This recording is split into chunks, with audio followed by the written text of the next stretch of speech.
iPhone 14 series udah rilis sih, tapi upgrade nggak ya?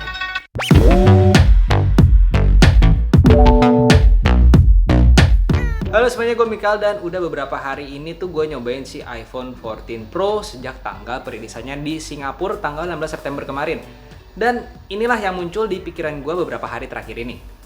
Pertama, ini soal desainnya ya. Nah, si iPhone 14 Pro ini overall ya mirip-mirip aja sama si iPhone 13 Pro. Cuman pakai pitak dinamis yang sekarang lagi banyak ditiru sama kompetitornya.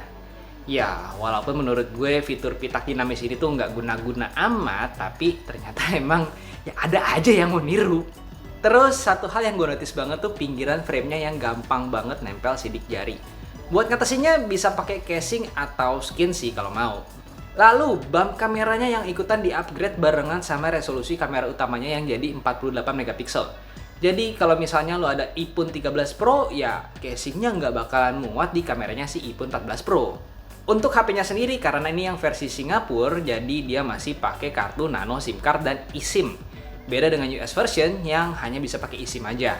Dan tentu aja yang paling menarik perhatian ya, apalagi kalau bukan si pitak dinamisnya yang disebut Apple tuh Dynamic Island.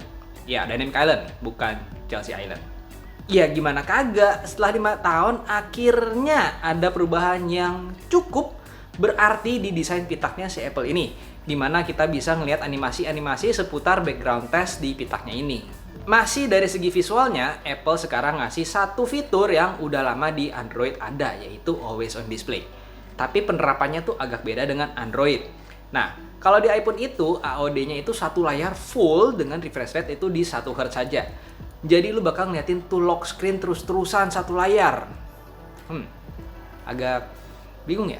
Gue pribadi sih ngerasa AOD satu layar full itu nggak gitu guna lah ya buat gue. Jadi dalam keseharian gue tuh gue lebih sering matiin fitur ini karena ternyata gue jadi sering banget ngeliatin layar iPhone gue. Jadi kayak ada notif masuk nggak ya? Itu HP-nya udah gue lock belum ya? Jadi ya gue milih untuk matiin fitur AOD-nya aja. Atau kalau enggak ya dibalikin aja HP-nya. Lalu, satu hal yang akhirnya ada di iPhone 14 series yaitu adanya haptic feedback di keyboardnya. Ya, gue tahu sih ini tuh emang masalah sepele, tapi sayang aja haptic feedback di Apple yang udah enak kok nggak ada di keyboardnya. Akhirnya di iPhone 14 series tuh ada haptic feedbacknya, atau tepatnya di iOS 16 ya.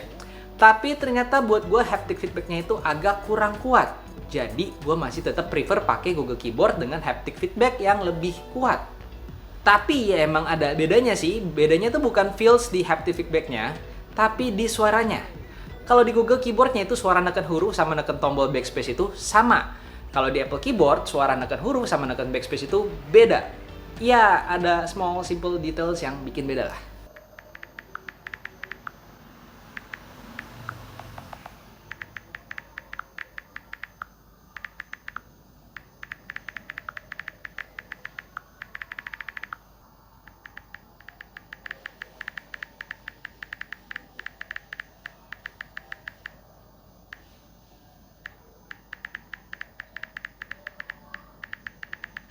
Soal kameranya sendiri itu ada peningkatan hanya di kamera utamanya aja yang dari 12 megapiksel ke 48 megapiksel dengan metode pixel binning yang sudah pernah kita lihat juga di HP-HP Android sebelumnya. Terus ada mode zoom 2 kali yang merupakan pembesaran digital dari kamera utamanya, dan seperti biasa ada mode 3 kali zoom yang merupakan zoom optikal dari lensa ketiganya. Buat hasil fotonya sendiri jujur aja gua tuh cukup puas dengan hasilnya, apalagi di kondisi cahaya berlimpah. Warnanya emang khas Apple sih, bukannya mencolok mata dengan kontras yang ditingkatkan, tapi lebih ke arah netral. Jadi kalau emang mau lebih eye-catchy, ya itu emang mesti diedit lagi. Terus juga awalnya gue sempet khawatir dengan konsistensi warna di ketiga kameranya, karena ada satu kamera yang jomplang yaitu kamera utamanya. Tapi ternyata hasil keluaran warnanya itu cukup konsisten antara ketiga kameranya. Tapi sayangnya konsistensinya nggak hanya di warnanya aja, tapi juga di flare-nya. Flare di lensa iPhone ini sudah muncul dari iPhone 11 dan nggak ada perbaikan sampai sekarang, bahkan sampai dibilang ini tuh fitur istimewa dari iPhone.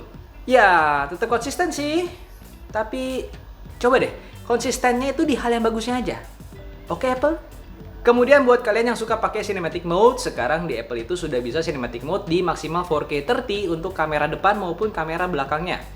Satu hal yang gue suka dari cinematic mode-nya ini tuh dia bisa ngebedain muka mana yang ada di bagian depan dan muka mana yang ada di bagian belakang. Dan saat berpindah fokusnya itu animasinya terlihat halus, smooth. Good job Apple. Urusan stabilisasinya, Apple juga nambahin satu mode baru, yaitu mode Action Mode yang pada intinya ini adalah EIS yang cropping cukup banyak untuk menstabilkan hasil rekaman video, dan sejauh gue coba, hasilnya juga cukup oke. Nah, kalau lo ngikutin gue di IG atau di TikTok dan ngelihat video gue yang tembus 1 juta views ini, lo pasti tahu kalau ada masalah yang mungkin timbul karena adanya pitak dinamis di iPhone 14 Pro ini. Ya, setiap kali kita berinteraksi dengan pitak dinamisnya, kemungkinan kita akan menyentuh bagian kamera selfie-nya, jadi sidik jari bakalan akan lebih banyak di area situ. Tapi setelah gue pakai sehari-hari, bagian pitak dinamisnya Apple tuh ngasih notifikasi yang agak terpisah di bagian kanan dan kiri dari kameranya. Dengan jari gue yang kecil ini, gue tuh nggak gitu sering kena bagian kameranya. Tapi tentu aja ya, beda orang tuh beda pemakaian. Bisa aja orang lain yang jempolnya gede atau telunjuknya gede bakal lebih sering nyentuh bagian kameranya. Terus, satu hal yang lagi-lagi konsisten dilakukan Apple tapi kayak udah ketinggalan zaman banget itu adalah dia masih pakai Lightning cable. Dimana semua HP, bahkan HP di bawah 2 juta pun udah pakai USB Type-C. Tapi tenang aja, mungkin itu semua akan berubah karena kabarnya sudah ada aturan yang meminta agar semua produsen HP menggunakan satu port universal, yaitu port USB Type-C. Berubahnya kapan? Entahlah.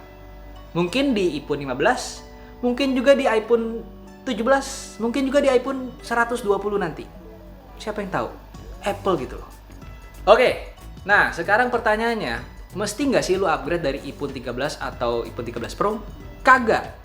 Karena kalau lu bukan pengguna iPhone yang peduli banget sama hasil kamera dan pitak dinamisnya, lu tuh kayak nggak ngerasa ada upgrade yang signifikan selain pitak dinamis dan kamera yang lebih besar secara bentuk dan secara megapikselnya.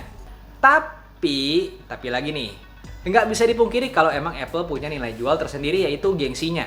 Selalu aja akan ada orang-orang yang membeli Apple karena nilai gengsinya tersendiri. Dan warna yang jadi hero color-nya tahun ini adalah Deep Purple untuk iPhone 14 Pro.